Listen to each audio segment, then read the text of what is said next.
sobre la hermosa Avenida Callao, con estos edificios tan parisinos que hay, que hacen que Buenos Aires sea esa ciudad luz a la que todos querían venir a principios del siglo XX. ¿Y por qué hago esta introducción? Porque estamos con Gastón Becerra Goldstein. Gastón es un amigo, pero además ha escrito un libro muy, pero muy lindo, que es Buenos Aires en demolición, la tragedia del patrimonio arquitectónico de la ciudad a través de 14 casos. Gastón es arquitecto, además es historiador y obviamente hace investigación arquitectónica de la ciudad, así que va a ser muy interesante charlar con él. Gracias por venir a Radio Sónica, la primera vez después de tantos años que te conozco, que te tengo acá. Después de tantos años que nos conocemos, Maxi, de escuchar los programas de ustedes y disfrutarlos, es un honor, un gusto enorme que me hayan invitado. El agradecido soy yo, por supuesto. Bueno, la verdad que un libro que es pero muy interesante porque está mostrando el patrimonio de la ciudad, el legado y sobre todo lo que perdimos y que no tenemos que seguir perdiendo, ¿no? Así es.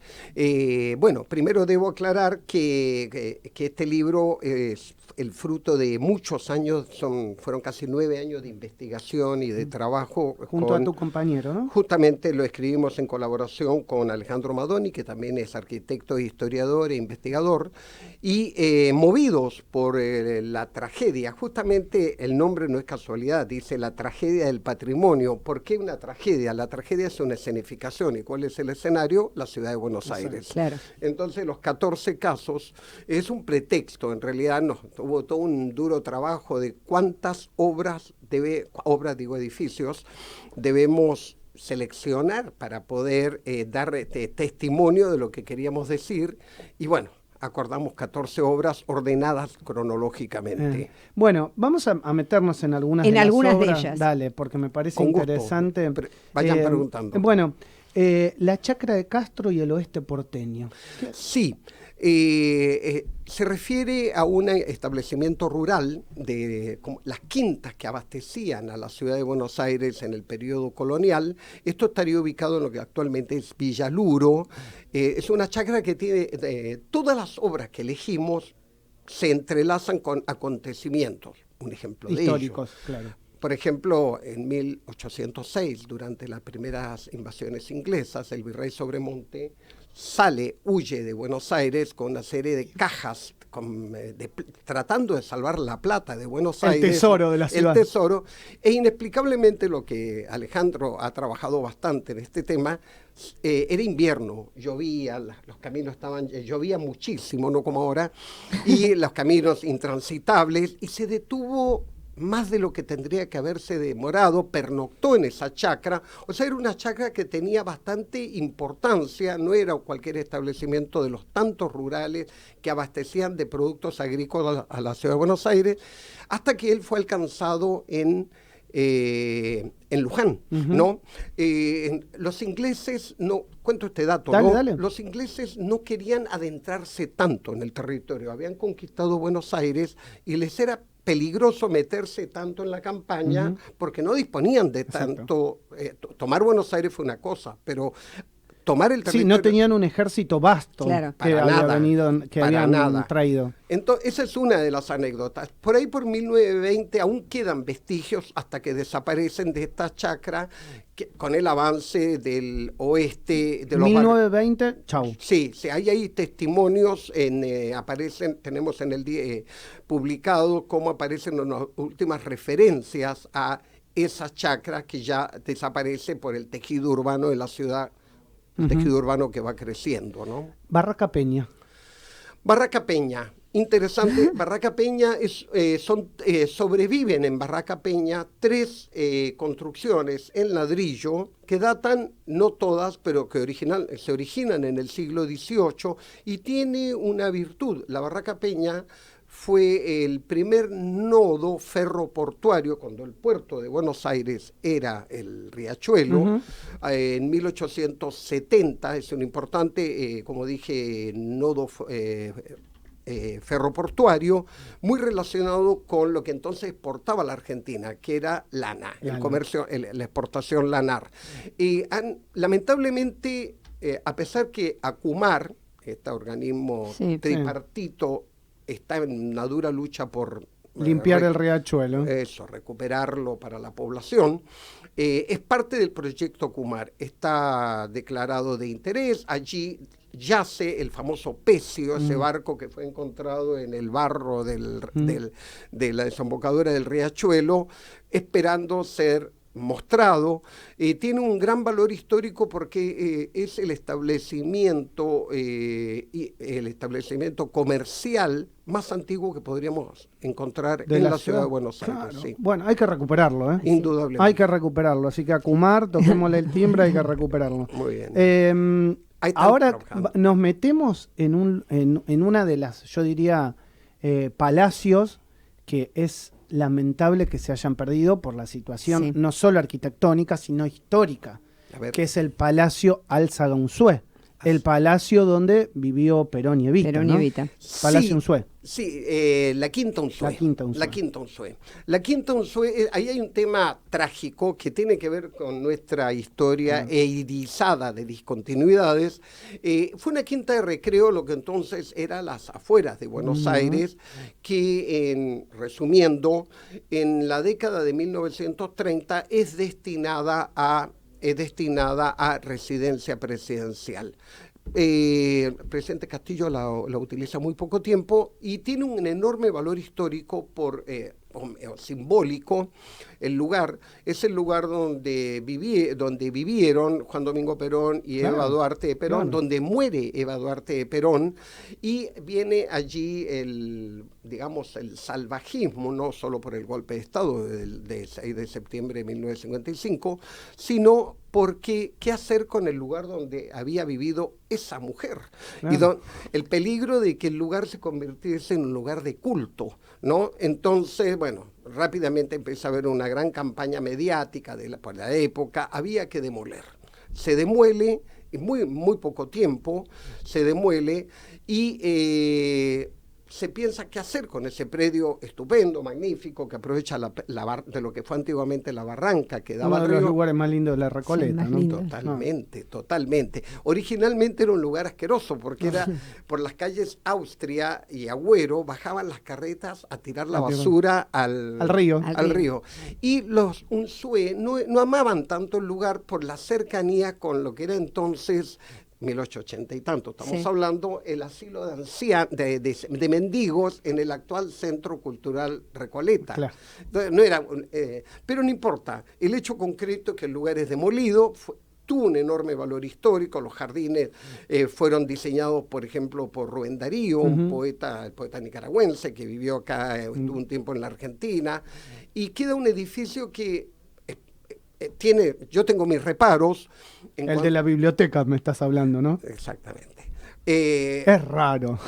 Es brutalista. Es raro. Es un edificio. No, pero hay que decir algo a favor de este formidable arquitecto que fue Clorindo Testa y Bullrich, Casaniga, sus socios, que es un edificio que no quedó terminado. Y eso habla de la historia cultural de la Argentina y de Buenos Aires, que la Biblioteca Nacional, que tiene un acervo notable, no está terminado. Exacto. Fue inaugurado inacabadamente. Exacto. Contame de la Casa del Ángel.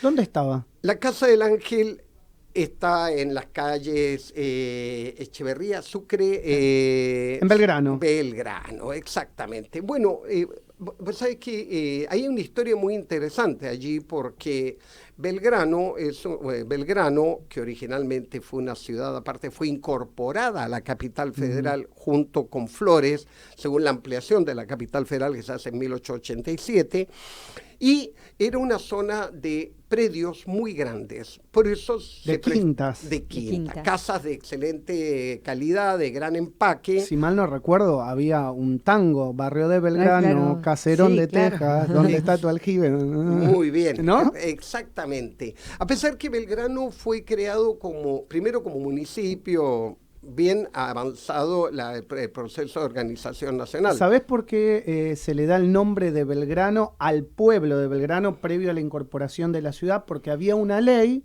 que había dictado la legislatura de La Plata en ese momento, que el primer pueblo a crearse se iba a llamar Belgrano en homenaje al general Belgrano. Y es por eso que se le da el nombre al actual Belgrano, que nace, como bien vos decís, como barrio, se transforma, se incorpora a la ciudad de Buenos Aires, y un dato que muchos no saben es que Belgrano fue por pocos días capital provisoria de la Argentina. Así es. ¿Saben dónde? Donde está el Museo Sarmiento. Mira. Donde está el Museo Sarmiento se mudó el Congreso de la Nación. Así es. Ya, yo no Y sabía bueno, ese dato. ¿por qué es esto? Porque en 1957 se modifica el Código de Edificación, que va a permitir construir edificios en altura. Van a empezar a aparecer los grandes edificios de oficina en el centro, edificios en torre. Y Belgrano, y ahí está la condena a muerte de lo que fue ese barrio de Teja. ¿Cómo decir? ¿Por qué? Porque los predios son grandes y permiten Qué pena. construir en altura torres rodeadas de jardines de gran altura y de gran densidad. Entonces, ese nostálgico barrio va a ir perdiendo su fisonomía. El caserón fue construido por Carlos Nordmann, un arquitecto de origen alemán, entre otras obras, el Torreón de Mar del Plata, Exacto. una serie de obras interesantes, de un lenguaje decimos nosotros, un estilo alemán, por decirlo de alguna manera. Y además, motivo de películas, de novelas y de películas como La Casa del Ángel, por ejemplo. ¿Sabés que Belgrano tiene cosas que son muy, pero muy lindas, hablando de este caserón de Texas que había, ¿no? Porque, digamos, gran parte de las líneas férreas que salían para el norte justamente eran para que los porteños que vivían en la ciudad pudieran salir a las casas quintas, y se bajaban en Barranca de Belgrano, que en ese momento era el límite, ¿no?, con el río, porque claramente el río llegaba hasta ahí, llegaba hasta la barranca. Hoy se le ganó mucho terreno al Río de la Plata, pero además también hay una historia que seguramente la conocés, que es fascinante, el quedar en Pampa y la Vía. ¿Por qué quedabas en Pampa y la Vía? Porque donde está hoy el barrio River era el antiguo hipódromo. Así es. Y la gente iba al hipódromo, jugaba, se jugaba y se quedaba sin nada. Todo sin nada, y se quedaban en Pampa y la Vía, la calle Pampa, que era donde entraba al hipódromo. Uno de los capítulos que tratamos nosotros tiene que ver con muy buena aclaración, con los bosques de Palermo. Justamente nosotros, la avenida Libertador no se llamaba el Libertador, la pone Juan Domingo Perón cuando se cumplen los 100 años de la muerte de General San Martín. Se llamaba Avenida Alvear. La Avenida Alvear salía en teoría de Plaza San Martín, bajaba por la Recoleta y llegaba al lugar de encuentros que imitaba el Longchamp de París, el hipódromo de acá. Claro. Entonces, y es por eso que se va a ir jalonando de palacio y se creará el Parque 3 de Febrero, que lo hará ya hasta ahí paisaquista. Recordemos también que en Palermo, que es un lugar precioso de la ciudad de Buenos Aires, decimos, vamos a Palermo, eran los terrenos de Juan Manuel de Rosas. Sí. Así es. Bueno, Era donde Rosas tenía su casa, que también lamentablemente fue demolida por borrar parte de nuestra historia. En la esquina de Libertador y Sarmiento. en 1892, Qué dinamitada como un espectáculo Qué público. bárbaro, qué bárbaro. Dinamitada como un espectáculo en lo que es Avenida Sarmiento y Avenida Libertador. Allí estaba Pues sabéis que algo muy interesante que nosotros ponemos es que el caserón de Rosas quizás no tenía el valor arquitectónico, pero sí un gran valor testimonial. Realmente. Además fue muy utilizado los parques, los jardines, que fue como el primer Versalles, por decirlo de alguna manera, un Versalles criollo, que se atribuye, no está bien claro todavía a qué arquitectos lo van haciendo. Era un parque público, los jardines de Manuel Belgrano, con esa cosa campechana que tenían, en general estaba abierto a la población, que podía disfrutar de aquello. Acceder. Claro. Bueno, vamos a pasar algunos, la verdad que hay un montón para hablar en este libro, pero la verdad que yo quiero aprovechar el tiempo. Contame un poco del Palacio Barolo, que está acá a pocas cuadras de la radio y es uno de los edificios emblemáticos de la ciudad. Muy bien. Bueno, en realidad, permíteme que me amplíe un poquitito. Además, el Palacio Barolo tiene ese hermano mayor, que es el Palacio Salvo de Montevideo. ¿no es cierto? Ambos hechos por Mario Palanti. Y es muy interesante, nosotros tomamos el pretexto, por eso digo, cada uno de los ejemplos que tenemos en el libro es un pretexto para analizar momentos y entrecruzar en esta red de conexiones. Lo que respondería a un estilo, sí que se puede llamar estilo, que es el modernismo milanés, ¿no? Acá en la Argentina, a comienzo de la década del 10, del 10, ya hay una segunda generación de inmigrantes italianos prósperos que empiezan a construir y buscar un lenguaje, un estilo que los identifica. Y lo encuentran en lo que se llamaba el modernismo milanés. Si han tenido la fortuna de ir a Milán, en Milán justamente las nuevas capas burguesas eligieron ese estilo muy acorde a las exposiciones universales de Milán y de Turín, y acá llegaron excelentes arquitectos como Francesco Gianotti, Virginio Colombo, Mario Palanti, que construyeron obras notables, como algo que me ibas a preguntar, que es el Molino. El Molino. Claro. El Molino, maravilloso, en la esquina acá del Congreso de la Nación, que está a días de ser reabierto. Le ¿no? hemos seguido el camino. Y la Galería Güemes, que fue magníficamente restaurada, ¿no? Entonces, Francesco Gianotti, por ejemplo, tiene esas obras. La Galería Güemes, Confitería del Molino. Mario Palanti tiene una obra muy rica. Virginio Colombo construye mucho para una próspera y emergente colectividad italiana o de origen italiano en el barrio de Valvanera. Vas a encontrar muchos, la Casa Calice, etcétera. Era el lenguaje identitario. Fíjate que las élites o oligarquía argentina no construían ese estilo. Sus casas respondían más a lo que se llama el eclecticismo afrancesado, italianizante, sobre todo afrancesado. En cambio, esta nueva generación, estas nuevas capas que emergían, buscaron en ese lenguaje. Y Barolo, el edificio Barolo es un misterio, se dice que tiene que ver con la Divina Comedia. Se dice de todo del Barolo, ¿no? Sobre todo esa alusión a la Divina Comedia, que es una metáfora de la Divina Comedia. Ellos eran grandes amantes de la cultura italiana. Vos sabés que Mario Palanti le ofrece en su momento, el edificio se construye entre 1918 y 1922, fue el rascacielos de hormigón armado más alto de toda Latinoamérica, ¿no? Sí, y de la Argentina, hasta ser superado por el Cavanagh en 1936 frente a Plaza San Martín. Entonces, es un edificio notable, es una verdadera... El Cavanagh que tapa la hermosa iglesia que está atrás de Corina Cavanagh, que esa historia también hay que contarla, ¿no? Que muchos no lo saben. Y había problemas entre la señora Corina Cavanagh, que vende 2 estancias para poder construir su rascacielos y taparle la iglesia a los Anchorena. Que vivían en el Palacio San Martín. Exactamente. Historias de Buenos Aires, que son tan lindas, tan ricas, ¿no? Sí, son muy ricas. Y una de las cosas, si me permitís, que nosotros tratamos, después de ver los 14 ejemplos, donde vamos haciendo un entrelazado enorme y trayendo a la memoria, partimos de la idea de que memoria, patrimonio e historia se entrelazan. Nosotros hacemos al final, a modo de epílogo, y esto es bueno poder decirlo, como arquitecto lo digo y como ciudadano y citadino porteño, ¿qué dejamos como generación para 100 años más? Porque podemos criticar mucho a la generación de 1880 por su elitismo, por su afrancesamiento, pero dejaron un Buenos Aires que tenía el mejor empaque arquitectónico de Latinoamérica. ¿Qué dejamos nosotros en estas 2 primeras décadas del siglo XXI? ¿Qué hemos dejado? ¿Qué estamos dejando para 100 años más? Ellos dejaron una imagen de país. Qué importante pensar eso, ¿eh? Claro. Qué importante, porque seguramente muchas de las cosas que quieren hacer o que estamos haciendo no se harían. No. Por ejemplo, ayer contaba una noticia con Dani, de Sección Ciudad, que me decía, van a hacer una torre de no sé cuántos pisos en pleno barrio Parque. Así es. Y se está votando en la legislatura en estos días. Vos decís, ¿es necesario? No.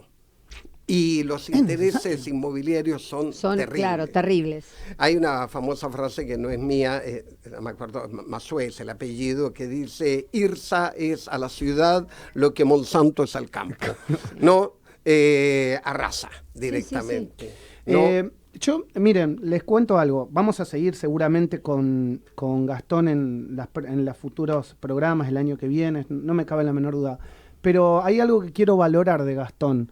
Gastón es una persona que yo conozco hace muchos años, es chileno de nacimiento, es porteño por elección, y la verdad que el amor que él tiene por Buenos Aires en su forma de describir nuestro patrimonio arquitectónico, hay muchos que dirigen en este país que deberían tener un poco de ese amor por Buenos Aires. Así que Gastón, te quiero agradecer profundamente por lo que has hecho, por lo que has escrito junto a tu compañero, que lo volvemos a nombrar, Alejandro Mazzoni. Madoni, perdón, y les mandamos, la verdad, todo el cariño y ojalá que esta nota sirva para que nuestro patrimonio sea valorado, ¿no? Gracias, muchas gracias por tus palabras. Sí, que porteño por elección y de corazón. Exactamente. Gastón Becerra pasó por la mañana del arranque.